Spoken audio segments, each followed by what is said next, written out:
வெள்ளை அரண்மனைக்கு 7 குடும்பங்களில் மாரவர்மன் மற்றும் ஆகவர்மனை தவிர மற்ற குடும்பங்களின் படைகள் வந்து சேர்ந்தார்கள். ஆகவர்மன், அதாவது மகாதேவி மற்றும் மாரவர்மனின் அண்ணன், அவர் மாரவர்மனுக்கு ஆதரவு கொடுத்ததால் வெள்ளை அரண்மனைக்கு அவரது படைகளை அனுப்பவில்லை. உண்மையில் இவர்களின் ஆதரவு வெள்ளை அரண்மனைக்கு மிக முக்கியமானது. இவர்களின் படைகளில் மட்டும்தான் போர் அனுபவம் உள்ள வீரர்கள் அதிகமாக உள்ளார்கள். வெள்ளை அரண்மனைக்கு மீதமுள்ள குடும்பங்களின் படைகளும் அரசர்களும் வந்து சேர்ந்த அதே நேரம் பராக்கிரமனும் அங்கு வந்து சேர்ந்தான். அரண்மனையில் போர்க்கால முடிவை எடுக்க மீதமுள்ள அரசர்கள் பராக்கிரமனின் தலைமையில் ஒன்று கூடினார்கள். பராக்கிரமன் நடந்த அனைத்தையும் அரசர்கள் முன்னிலையில் கூறி முடித்தான். அதாவது வம்சத்தின் கதைகள் அனைத்தும் உண்மைகள் என்றும் அந்த அரக்கர்கள் பூமிக்கு பெரும் படையுடன் பூமியை அழிக்க வந்திருப்பதை பற்றியும், கடைசியாக இந்திர ராணி வெள்ளை மற்றும் விக்கிரமன் இவர்களுடைய மறு ஜென்மம் என்று அனைத்தையும் கூறி முடித்தான். இதை கேட்ட மற்ற அரசர்களில் சிலர் நம்பினாலும் மற்ற சிலர் பராக்கிரமனின் மேலிருந்த வெறுப்பின் காரணமாக நம்பவில்லை. இதை புரிந்து கொண்ட பராக்கிரமன் தான் சொன்ன உண்மைகளுக்கு சாட்சியாக குணதீரனையும் நெடுஞ்செழியனையும் பேச வைத்தான். எல்லாவற்றிற்கும் மேலாக அந்த சபைக்கு வீரபராந்தகனை அழைக்க அவரை பார்த்த அனைவரும் வாயடைத்து போய் அதிர்ச்சியில் உறைந்து நின்றனர்.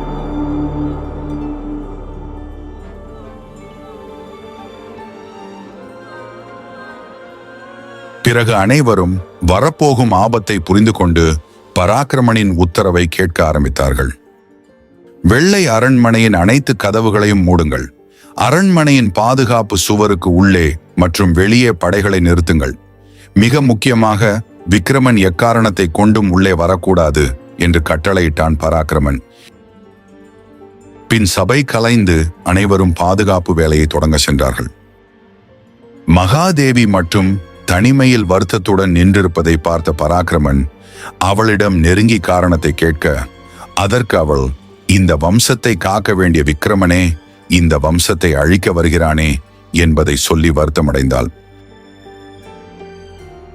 சிறிது நேரம் கழித்து, சரி பராக்கிரமா, நம் இந்திரராணி மற்றும் இந்திரன் எங்கே என்று கேட்க, அதற்கு பராக்கிரமன், நீங்கள் கவலைப்பட வேண்டாம், அவர்கள் இருவரும் மிக பத்திரமாக இருக்கிறார்கள் என்றான். கடைசியாக மகாதேவி, நம்மால் இந்த போரில் வெற்றியடைய முடியுமா என்று கேட்க, அதற்கு பராக்கிரமன், அதில் என்ன சந்தேகம், நாம் இந்த போரில் நிச்சயம் வெற்றி பெறுவோம் என்று நம்பிக்கை சொன்னான். இந்த வார்த்தை நம்பிக்கை இழந்து நின்ற மகாதேவிக்கு சற்று ஆறுதலை கொடுத்தது. பிறகு பராக்கிரமனை நெருங்கி அவனது தலையை கோதி, இந்த நிமிடம் உன்னை பார்ப்பதற்கு உன் தந்தை ஜடாவர்மனை பார்ப்பது போல் இருக்கிறது என்று கூறி கண் கலங்கி அங்கிருந்து சென்றாள். அங்கிருந்து மகாதேவி சென்ற பின் பராக்கிரமனின் முகம் மாறி அமைதியாக நின்றான். உண்மையில் இந்த போர் மிக கடினமானது என்பது அவனுக்கு தெரியும்.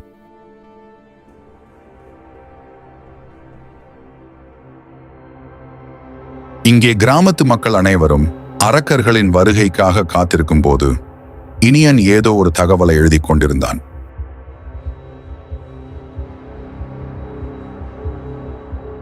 கிராமத்து மக்கள் இரவு முழுவதும் விழித்துக் கொண்டிருந்ததில் களைத்து போய் உறங்கலாம் என்று நினைக்கும் போது லேசாக நிலம் அதிர ஆரம்பித்தது. அதற்கு காரணம் அந்த அரக்கர்களின் வருகை.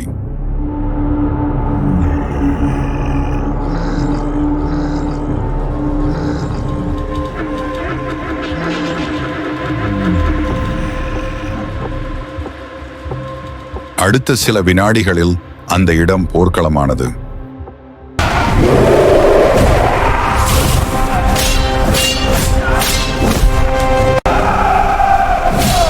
இந்த முறை அரக்கர்களின் எண்ணிக்கை சற்று அதிகமாக இருந்தது.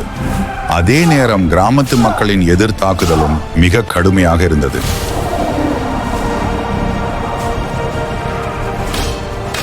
இந்த தாக்குதலில் இனியனும் களத்தில் நின்று சண்டை செய்து கொண்டிருந்தான். அதே நேரம் வீரையனின் முழு கவனமும் இனியனின் மேல்தான் இருந்தது. ஒரு கட்டத்தில் அரக்கர்களின் வருகை மேலும் அதிகரித்ததால் கிராமத்து மக்கள் சமாளிக்க முடியாமல் பின்வாங்கினார்கள். குழந்தைகள் பயத்தில் கத்தி கூச்சல் போட்டார்கள். அந்த அரக்கர்கள் மக்களை வேட்டையாடத் தொடங்கினார்கள். இதை பார்த்த இனியன் தன்னை நம்பிய மக்களை அரக்கர்கள் வேட்டையாடுவதை பார்த்ததும் அவன் அமைதியாக போர்க்களத்தின் நடுவே எந்த அசைவும் இன்றி நின்றான். இதை கவனித்த வீரையனும் அந்த பூதங்களும் இனியனுக்கு கவசமாக அவனை சுற்றி நின்று சண்டை போட்டுக் கொண்டிருந்தார்கள்.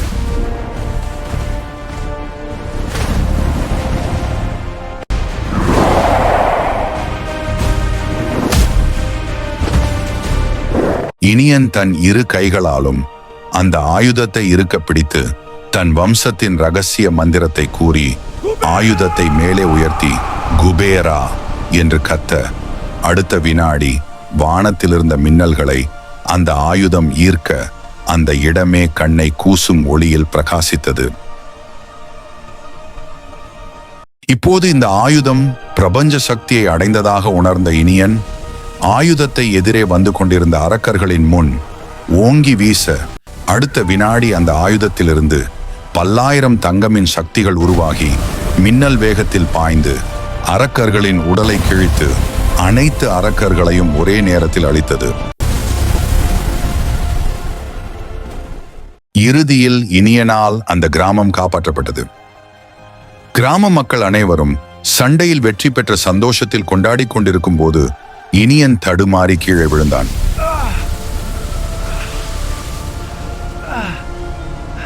இதை பார்த்த வீரையன் உடனே ஓடிப்போய் இனியனை பிடித்துக் கொண்டான். இப்போது இனியன் கொஞ்சம் கொஞ்சமாக செத்துக் கொண்டிருந்தான்.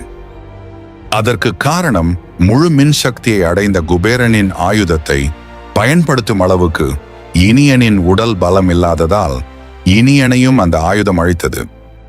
வீரையன் இனியனை காப்பாற்றுவதற்காக அவனை தூக்க முயல, அதற்கு இனியன் வேண்டாம் என்றான். வேண்டாம் வீரையா, நான் பிழைக்க மாட்டேன், நான் கொஞ்சம் கொஞ்சமாக இறப்பதை நான் உணர்கிறேன் என்று கூறி தன் இடுப்பில் இருந்த தகவலை வீரையனிடம் கொடுத்து தந்தை மாரவர்மனிடம் கொடுக்க சொன்னான். பிறகு இனியனின் கடைசி தருணத்தில், வீரையா, இந்த ஆயுதத்தையும் தங்கங்கள் அரக்கர்களை கொள்ளும் ரகசியத்தையும் எப்படியாவது என் தந்தையிடம் கொண்டு போய் சேர்த்துவிடு. அதே நேரம் என் தந்தையிடம் பொய் சொல்.